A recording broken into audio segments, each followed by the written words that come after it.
Recently, Nikki began to take her son Mark to her work. This was only possible because it was summer, otherwise he would have been at school.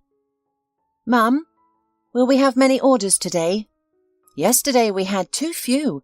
The boss will nag you again," Mark asked timidly. Nikki gave a self-conscious smile. "Who knows, son? We take what comes our way. It's like fishing. Sometimes you catch a lot, sometimes nothing at all." Mark sighed sadly, pulling out a small notebook from his pocket. He diligently noted down all the orders, including street names. No one understood why he did this. It was his unique way of keeping accounts.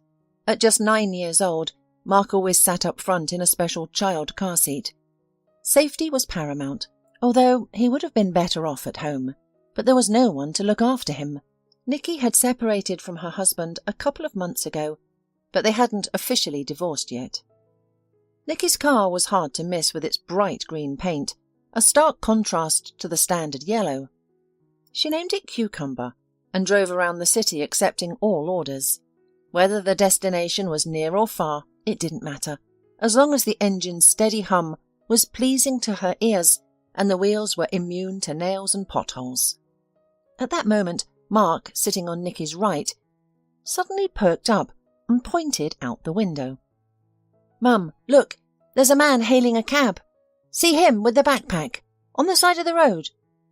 Nikki slowed down and scrutinized the potential customer. She did this not to assess his financial standing, but to avoid picking up a passenger in a state of severe inebriation. She had experiences of passengers who, intoxicated, would keep changing their destination and ultimately wouldn't have a cent on them for payment. However, this man on the roadside seemed sober. Admittedly, he wasn't dressed very well. He wore a nondescript windbreaker, old jeans, and a baseball cap with a broken visor. His worn-out sneakers were in dire need of replacement. He also had a massive backpack. What could he be carrying in it? "Mum, let's pick him up. I can see he's good," Mark remarked. Nikki smiled and pulled over to the curb. Over time, she had started to trust her son's instincts. Mark had a knack for categorizing passengers into good and not so good without any errors. It was unclear how he did it. Perhaps a child's soul is more perceptive and easily attuned to the positive or negative vibes people emit. Noticing he had been spotted, the stranger with the backpack approached the car and opened the front passenger door. "Hello, sir," Mark greeted with a smile. The man froze in surprise. "Please have a seat in the back. By the way, where are you headed?" Nikki asked, still smiling. "Thank you. I need to go to the notary's office," he responded, returning her smile. "All right," Nikki corrected him. "Please make yourself comfortable. I know where it is." The man carefully removed his backpack from his shoulder, placed it on the seat, and then sat down.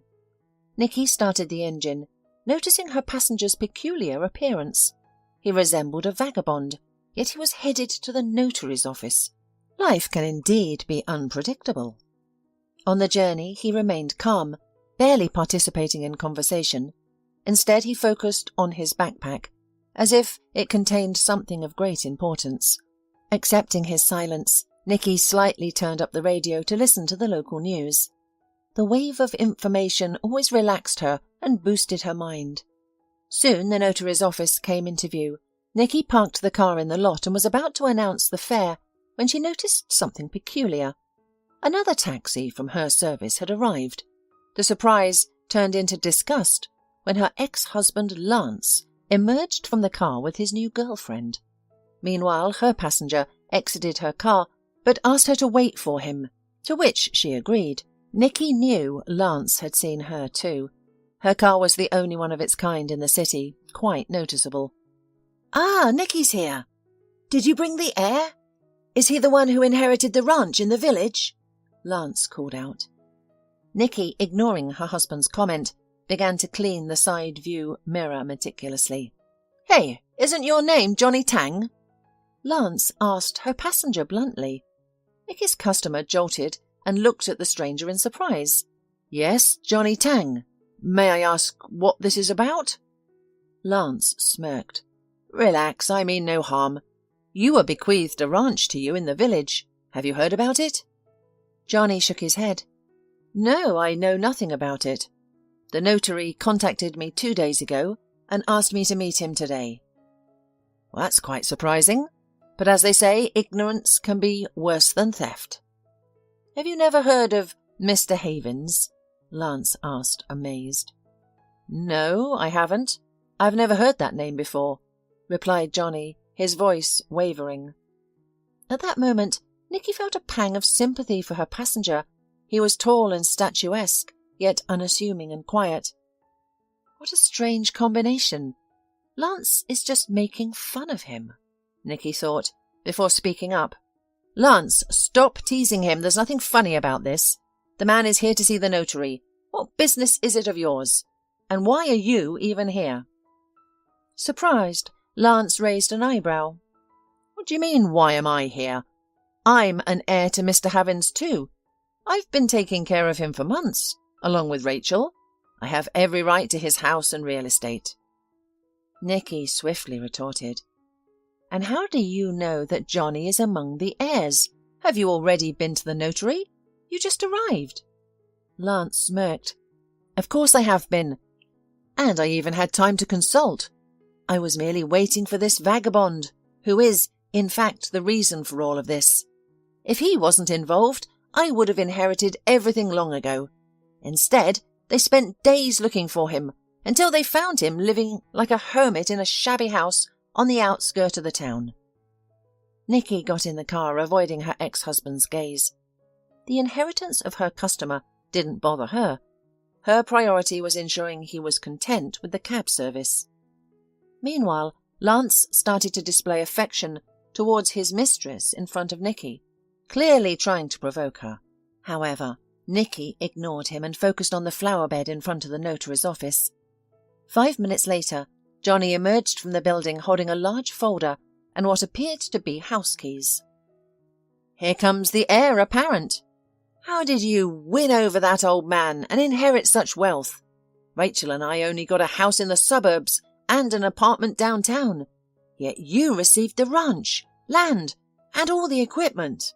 Lance ranted. Johnny looked at him with a puzzled expression before heading towards Nikki's car. In fact, he himself did not know why he got this inheritance. He had simply been summoned to a notary's office and informed that an unknown man named Mr. Havens had left him a ranch. The conditions of the will specified that he could neither sell nor give the ranch away. Upon seeing Johnny leaving the notary's office, Nikki sighed with relief. She was finally free from the sight of her ex-husband's arrogant face. Suddenly she noticed her son untying the man's backpack. "Mark, what are you doing? That's not ours. How could you?" Nikki scolded.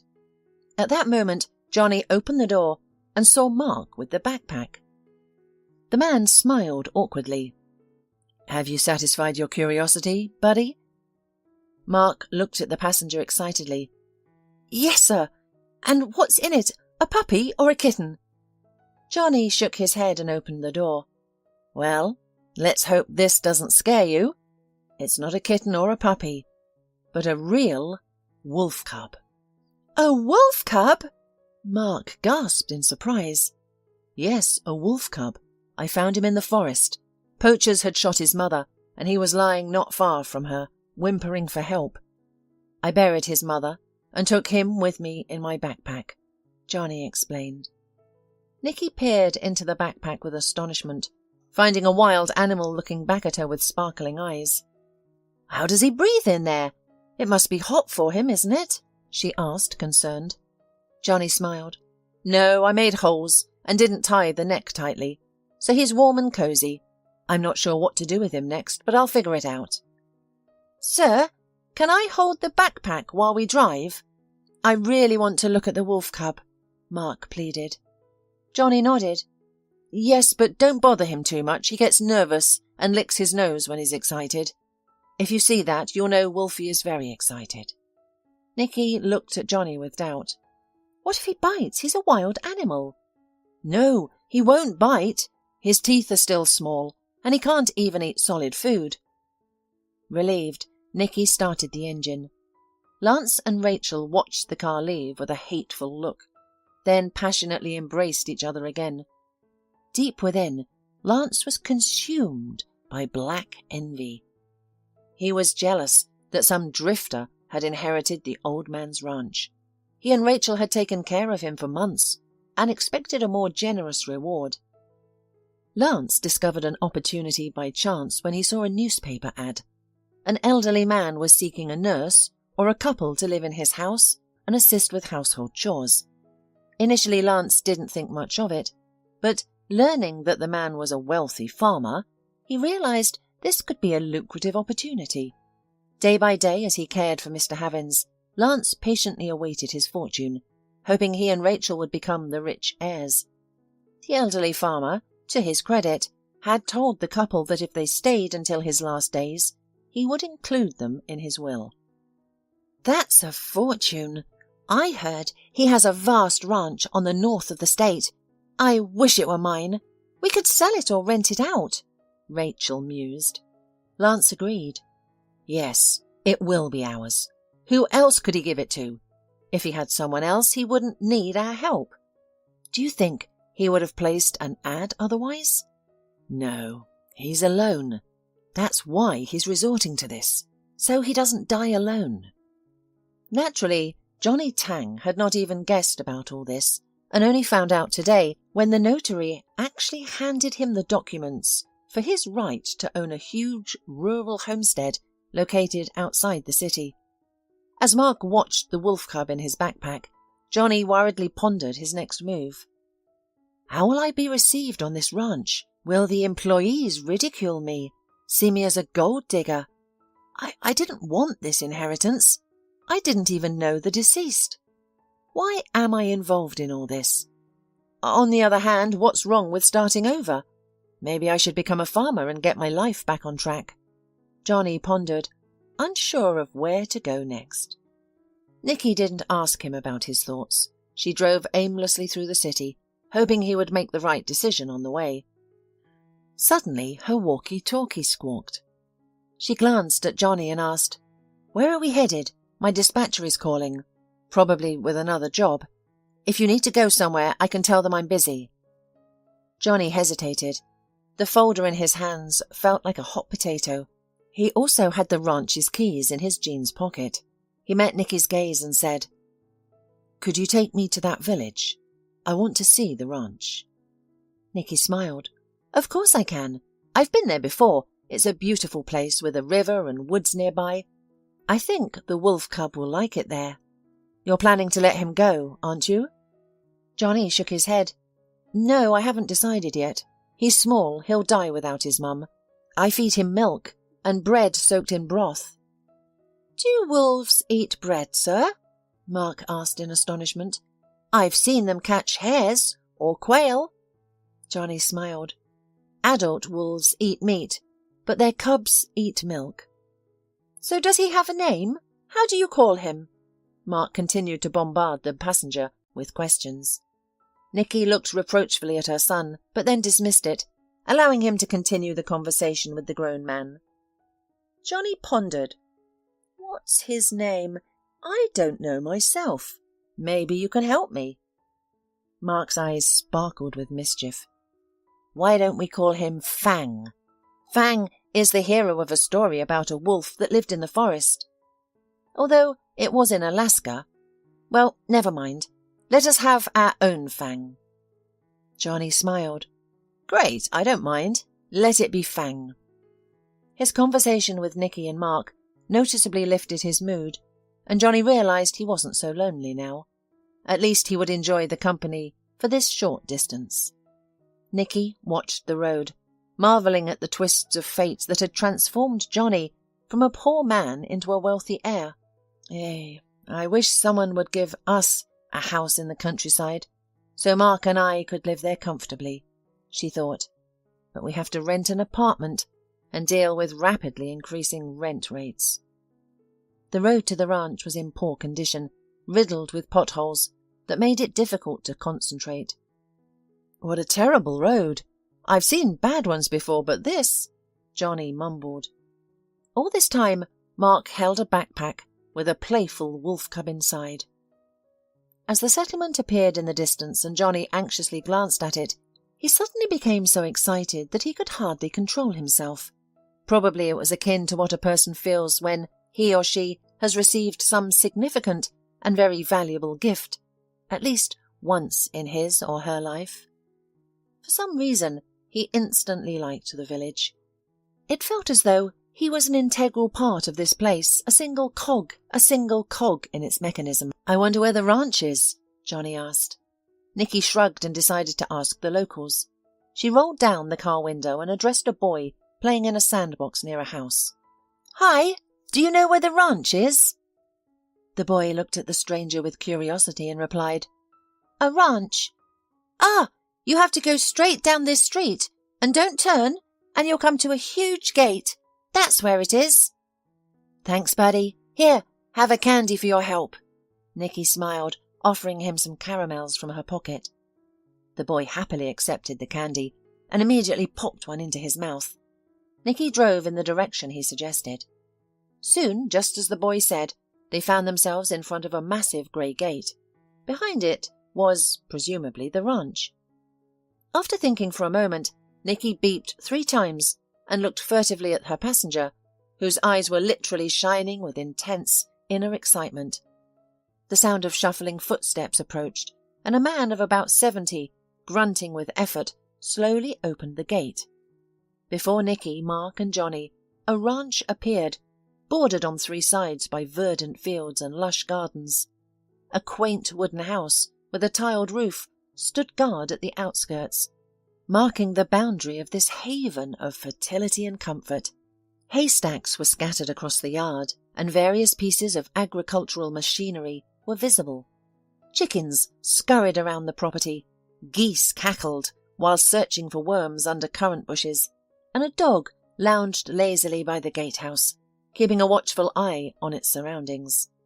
It seemed the ranch was a sanctuary of tranquility, its silence broken only by the occasional mooing of cows and clucking of hens. Behind the residential buildings lay vast fields where people worked, resembling toy soldiers from a distance. To the left was a lush forest that naturally caught the eye. "Mum, it's beautiful here, look!" Mark exclaimed in amazement. Nikki fondly looked at her son, admiring his keen observational skills. "Well, Johnny, we have arrived," she said, subtly shifting the conversation. Startled, the man reached into his pocket to get some money. "Yes, I'll pay for everything. Please, take this. It should be enough for your return trip." Nikki, realizing he had given almost twice the necessary amount, blushed. "I can't accept your last money. It's too much. Please take it back," she said. In response, Johnny just gestured, insisting she take it. "Use it to buy something for your son. I'm a farmer now. I'll have money soon." Tears welled up in Mark's eyes. "Are we leaving already? I thought I could play with Fang a bit more.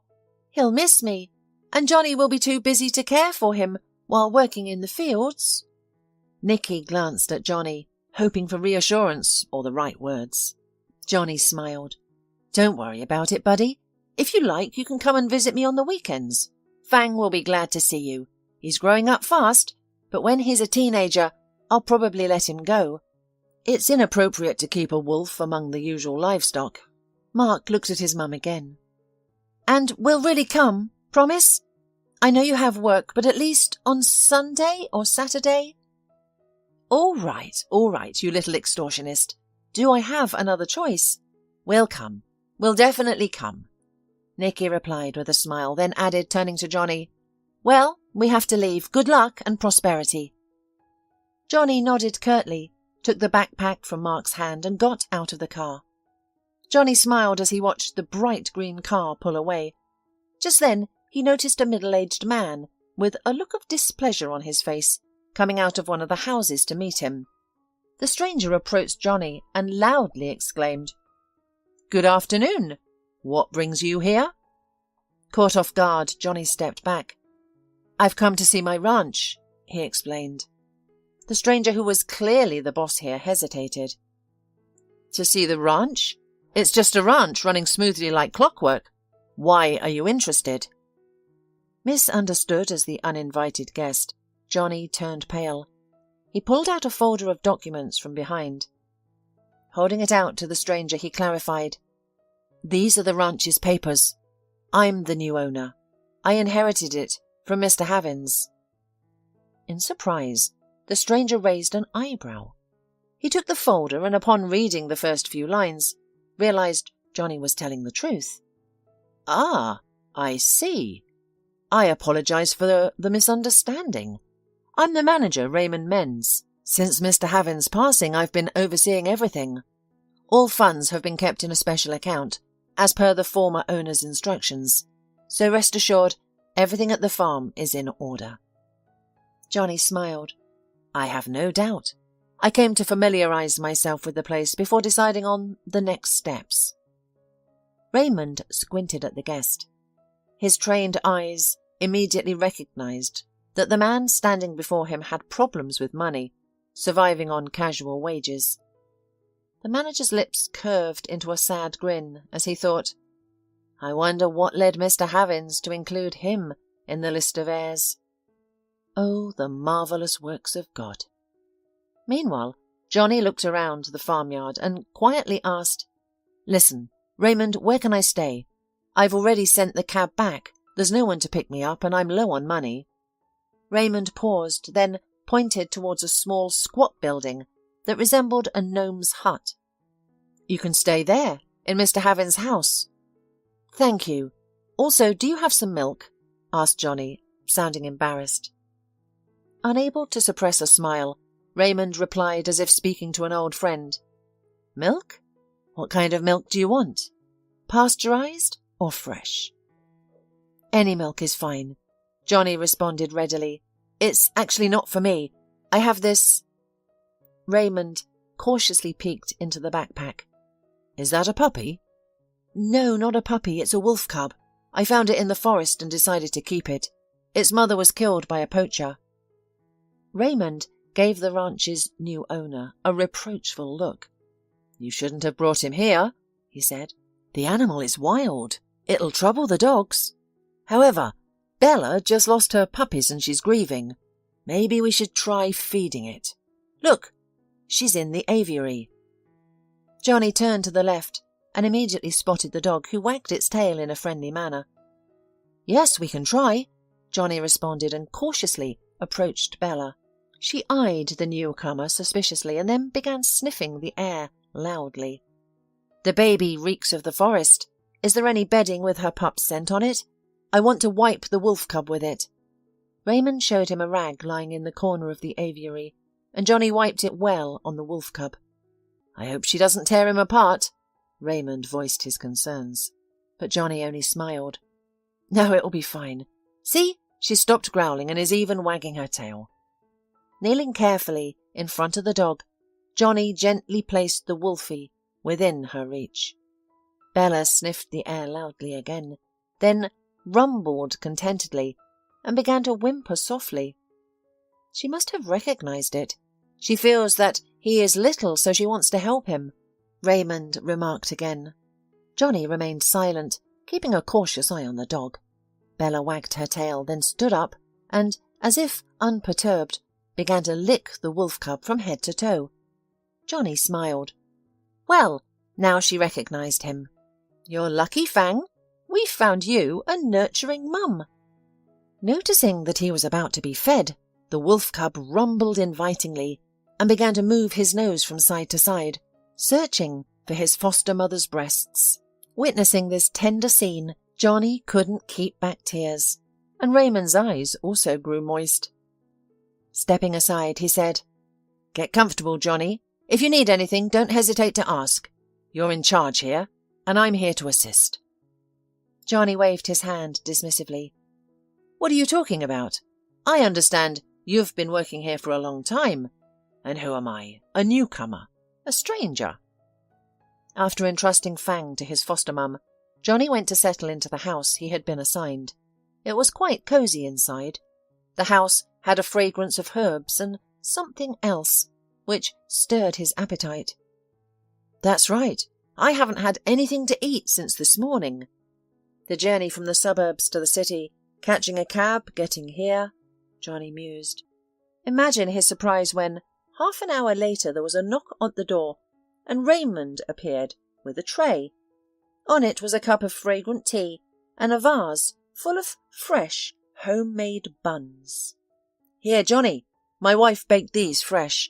You must be hungry after your journey, and the air here makes one twice as hungry, Raymond said. Thank you, Raymond. I sincerely appreciate it, Johnny said appreciatively, and immediately began to eat. Meanwhile, Nikki was returning to the city, rushing to complete another order. Mark sat on the right side, and he was upset because the wolf cub was left on the ranch. Mum, what if a cow hurts him? Or the goats? Do you know how mean they can be? They could gore him with their horns, Mark asked worriedly. Nikki shrugged uncertainly. I don't know. I think Johnny will take care of him. After all, he's the one who saved the cub and is fully responsible for him. Don't worry. Everything will be fine. We'll visit on Sunday. Much to Nikki's disappointment, upon their arrival in the city it was already late, and she was advised to leave her car for check and to end her workday early. Well, we made almost nothing. At least we helped Johnny. We did something good, Mark expressed with a hint of sadness. Nikki smiled at her son and tousled his hair. On their way home they stopped at a store where she used the money left by Johnny to buy various treats.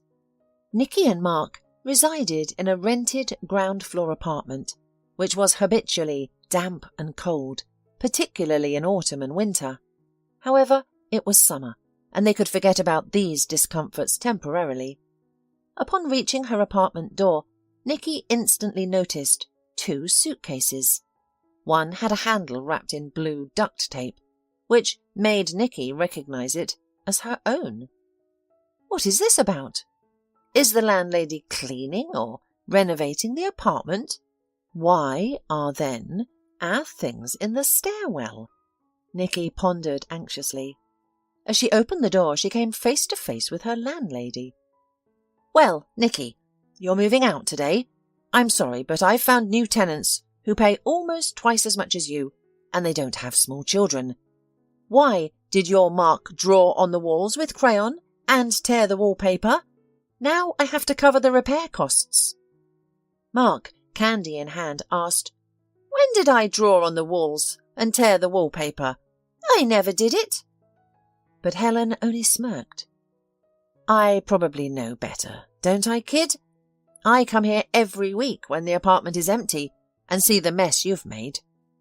So, Nikki, I've packed your things and won't keep you.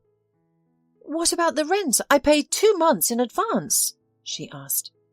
Helen's eyebrows raised. What prepayment? It's not a prepayment. It's a deposit for the damages you caused. You broke the faucet in the bathroom, the sink in the kitchen leaks. Who's supposed to cover these repair costs? Everything was working properly when I rented the apartment to you. No, it wasn't. You're lying. The faucet in the bathroom was broken in front of you. We just didn't mention it, Mark exclaimed indignantly. Nikki looked at the landlady disapprovingly. I take it you won't give me the money? Helen shook her head negatively. No, absolutely not. Have you ever heard of depreciation? You work in a cab, you understand. I won't let anyone live here for free.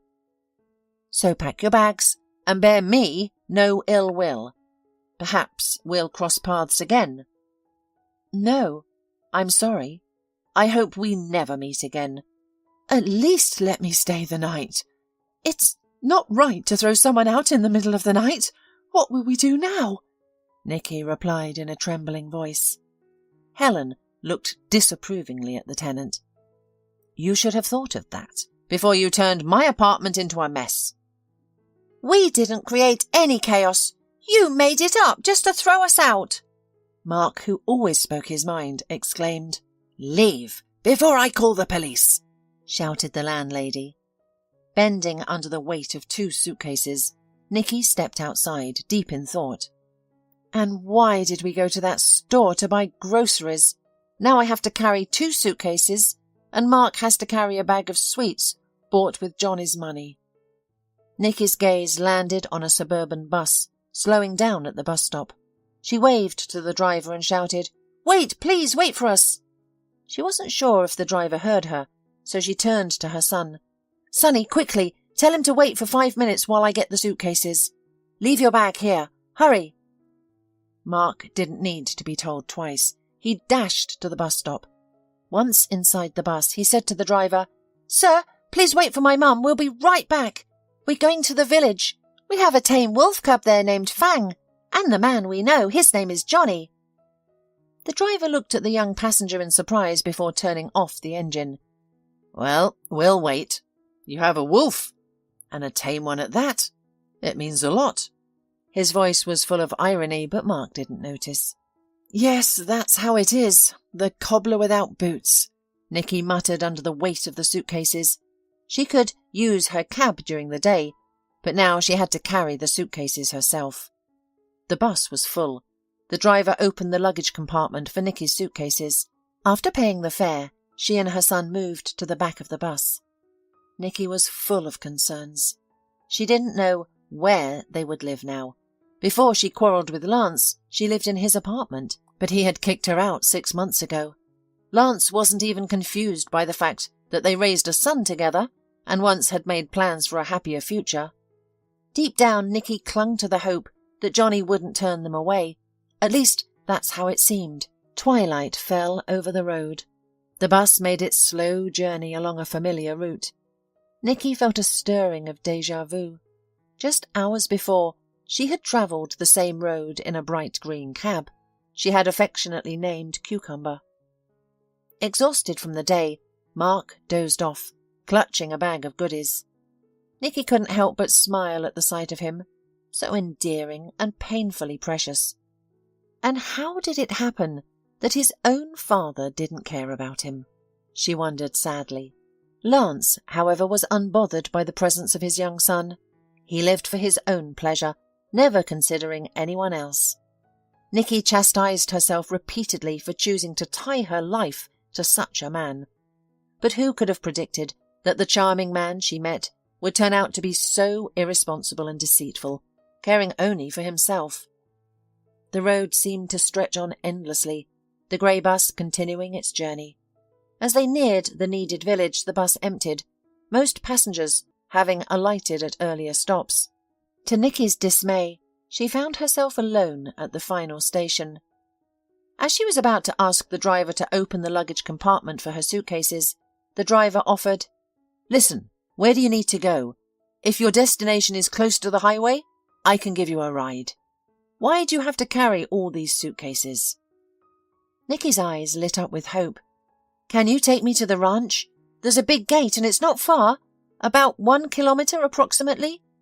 I'm actually a cab driver. I was here earlier today, but my car's in for diagnostics now, so I'm left without wheels." The driver smiled. "Of course. What are you talking about, colleague? We'll be there in no time." Mark, drowsily sitting in the back of the cabin, didn't even notice when they turned off the highway and onto a dirt road that led to the ranch within minutes. "Well, here we are. Do you want me to honk?" the driver suggested. Nikki nodded. Instantly, the quiet evening of the sleeping village was broken by the loud honk of the bus. The gate was opened again by an elderly man who seemed to be the ranch's watchman. Squinting, he asked Nikki, "Are those your suitcases?" His gaze followed the departing bus. "Well, yes, mine and my son's," she replied quietly, holding her sleepy baby. "All right, come on in," the watchman said calmly. "Should I call the manager or the new master?" Nikki thought for a moment, and indeed, to whom had she come? To Johnny, with whom they had known each other for half a day? What if he doesn't care about her now, and she just left everything for a phantom hope of finding a bed within the walls of the ranch? Fortunately, Johnny appeared from the house a few minutes after the bus departed. He was delighted to see his guests. "Nikki! Mark! You've arrived! I'm glad you decided to come back," he exclaimed. Nikki lowered her eyes, embarrassed. We were kicked out of the rented apartment. The landlady didn't give us the rent money. I paid 2 months in advance. And she charged us some kind of amortization today, she responded with evident resentment. Johnny sighed sympathetically. He wondered where he could house Nikki and Mark. They couldn't all live together in the house. What would people think? Please forgive me, Johnny, for coming at such a time, she said on, trying not to cry in front of him. I really have nowhere to turn.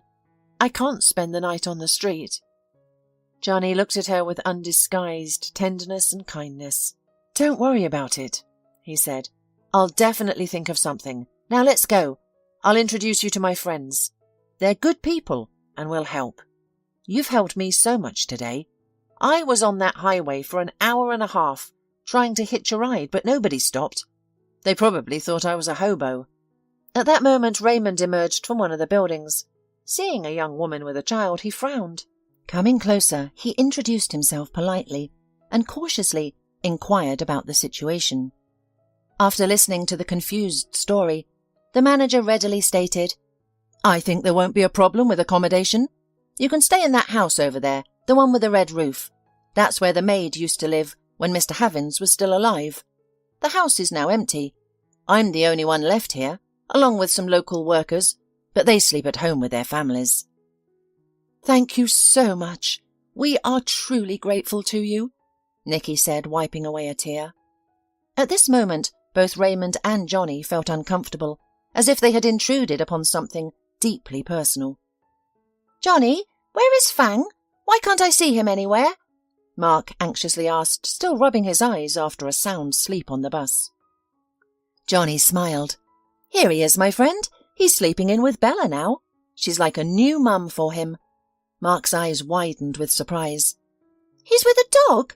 But he's a wolf, and dogs are wolves' first enemies. I've seen it in movies and documentaries. Wolves and dogs aren't comrades. Raymond hummed understandingly. On TV, wolves and dogs aren't comrades, but it's different in real life. Hunger can drive strange alliances. If you're hungry, you might even form unlikely friendships. Bella lost her puppies because they found new families. She was grieving, refusing to eat. But when they put a wolf cub with her, she became entirely different, tender, affectionate, constantly licking the wolfie. A sweet smile played on the boy's lips. Wow! It's great that Fang found his mum. Sure, a foster mum is better than your backpack. Johnny looked at Nikki and couldn't hold back his laughter. Raymond, meanwhile, held the house key, which he handed over to the young mother. Here, take it. There's a switch just to the right as you enter. I've replaced the bulbs, so everything should work. There's gas in the cylinders if you want to cook, and a change of bedding in the cupboard. I think you'll figure it out. Thank you. Of course we will, Nikki replied with a smile. After a long day of travel, she immediately made the bed, not even bothering to unpack the suitcases. Mark, too, could barely stand from fatigue, even though he had managed to nap on the bus. On their first night in the village, mother and son fell into a deep sleep. Johnny, however, couldn't sleep, no matter how hard he tried. Lying on his side, he pondered his next steps. He could ask for help from Raymond, who knew the workings of the ranch and could provide him with everything he needed. However, he wanted to immerse himself in the process, striving for independence. In addition, he still had the mocking grin of Lance's, who looked at him as if he were a vagrant asking for alms at the church. However, Johnny was far from a vagrant. He didn't own a nice house, but he lived in a small shabby house inherited from his mother. Johnny only finished school and did not go further to study. He used to take on various part-time jobs, and such a quiet life suited him well. He loved the forest and nature, and sometimes went into the wilderness for a week, living in the forest and sleeping on the ground. It seemed strange for an educated city dweller, but Johnny was happy. While Johnny pondered his future, Lance was plotting to grab the ranch off a deceased old man. Why does he favour that bum so much? Lance mused aloud, engrossed on the TV. The old man gave us an apartment and a house, but this vagrant gets the ranch. I wish he'd left him the house and the ranch for us. It's a lucrative business, isn't it? Milk, eggs, meat, wheat. With the right approach, one could even become a millionaire eventually. But this vagabond will likely sell it all off and squander the money in no time. Rachel looked at her lover with a smile and said, "What should we do now? We can't just take his ranch from this tramp. It's a legal estate." "By law?" Lance retorted. "Let's think about it. How did he legally inherit it? We could sue and appeal the will. We've taken care of the old man for months. This guy shows up out of nowhere and gets everything. It's not right. We should go to court. I know someone there. For a small fee, he'll make a document claiming we've been caring for Mr. Havins for almost 20 years. "Do you think that will work?" Rachel questioned. "A will is a serious document, the final wish of the deceased. It's unarguable." Lance dismissed her concern with a wave of his hand, saying, "Enough of this dreary talk. I'll think it through and figure it out. If necessary, I'll involve the ranch manager. I could promise him a percentage of the ranch's income, and in return, he could present our Johnny Tang as a hopeless drunkard and vagrant to the court. It's impossible to entrust the ranch to such a person. We'll reveal all this in court. Then you'll see. We'll have the whole ranch in our hands." Rachel joyfully exclaimed, "You're clever. I thought there was no chance, but you, like a magician, pull out aces like rabbits from a hat." Lance merely shook his head. "Don't worry. We'll continue the fight. I wonder how Nikki got here. She probably just brought this beggar to the notary's office and doesn't really know what happened. But if she does, she's quite cunning. She must think she found her happiness among piles of trash. But we'll figure it out. The ranch will be ours, regardless." The next day, Johnny woke at dawn and went outside to observe the early morning activities on the ranch. To his surprise, it was already teeming with life. The shepherd was leading the cows to pasture. The poultry house staff were feeding their charges and refilling their water. The tractor drivers were checking the diesel levels in the fuel tanks, preparing for their day in the field. Gradually, Johnny began to feel part of this unified team. He recognized that the ranch operated like a well-oiled machine, thanks to the manager, even though he himself was clueless about the operations. He realized that he could learn it all in due time. Not immediately, but eventually. To better remember the details, Johnny pulled out a notebook from his pocket, usually used for sketching landscapes, and began noting everything he observed. He recorded how many cows went to pasture, which stayed in the stable, and how much feed was given to the birds at a time. This wasn't done out of a desire to control, but to integrate himself into the workflow as much as possible. Upon seeing the new owner with a notebook in hand, Raymond smiled. "This stranger isn't as simple and unreliable as he seemed during our first meeting. Maybe he'll do well." It so happened that, at first, Raymond didn't like Johnny. However, when Johnny pulled a small wolf cub from his backpack, Raymond's attitude towards him changed dramatically. He had a deep love for animals. He often recalled a childhood memory of finding a wolf cub in a clearing. Fearful of his stepfather's anger, he didn't dare bring it home. When he returned an hour later, the cub was gone. Since then, Raymond had been plagued by guilt for not being able to save the cub. Half a day passed unnoticed in the Troubles. During the lunch break, the phone rang in Raymond's pocket. Seeing an unfamiliar number on the screen, the manager took the call. It turned out to be Lance. "Raymond, is that you?" Lance asked, his voice laced with superiority. "Yes, it's me. What's up?" Raymond responded. There was a pause before Lance launched into his proposal. As he explained his plan, Raymond's forehead furrowed with concern. Lance's proposition was shocking, but it came with a significant financial incentive. If Raymond helped Lance remove the farm's new owner, his financial status could improve greatly. Once Lance finished, Raymond responded non-committedly. "Okay, I'll think about it and call you back in a couple of days." Lance attempted to continue, but Raymond abruptly ended the call. After their conversation, Raymond secluded himself in his office and began to draft a scheme on paper. This would help him understand and make the correct decision. Primarily, he wanted to uncover the truth about why the late Mr. Havins, who was being cared for by Lance and Rachel, chose to leave the farm to Johnny. He also wondered how this stranger was involved in all this. It took Raymond just under a week to discover the truth. During this period, he constantly avoided giving Lance a definitive answer, keeping him in suspense and preventing him from executing his plan. Raymond did this intentionally, as he had long decided not to betray Johnny. During this time, he began to see Johnny in a new light. No longer was he a transient with a guilty demeanour, scraping by with odd jobs. Instead, Raymond saw a competent manager, capable of not just casting stones away, but also gathering them together when needed. Much to the manager's surprise, Nikki quickly adapted to life on the ranch as well. She began helping farm workers on her second day in the village. To her great upset, the taxi park director decided to eliminate the only female from his team, giving her bright green car to another driver. Lance, acknowledging that Raymond was unlikely to support him, tried to fabricate documents with false witness testimony, stating that Johnny Tang was incapable of managing the ranch.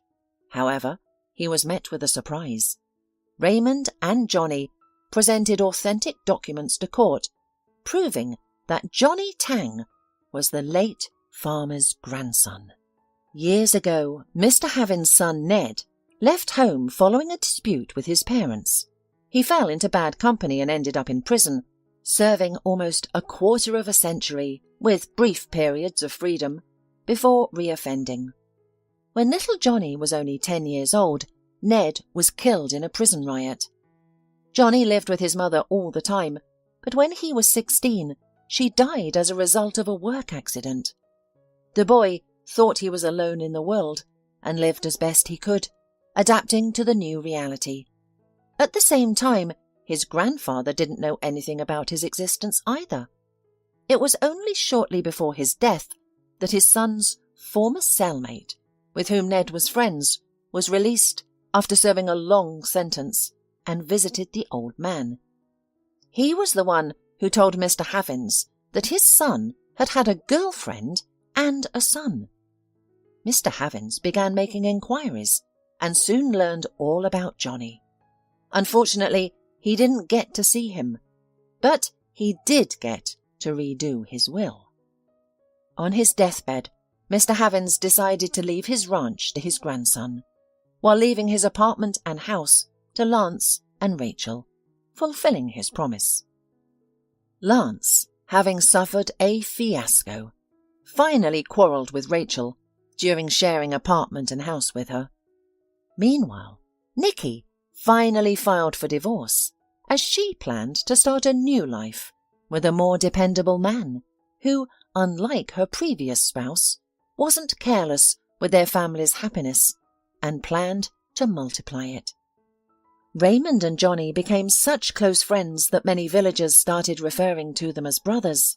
When he reached maturity, Fang left for the forest, answering the call of his forest brothers in a place abundant with game and where hunters don't harm animals without good reason.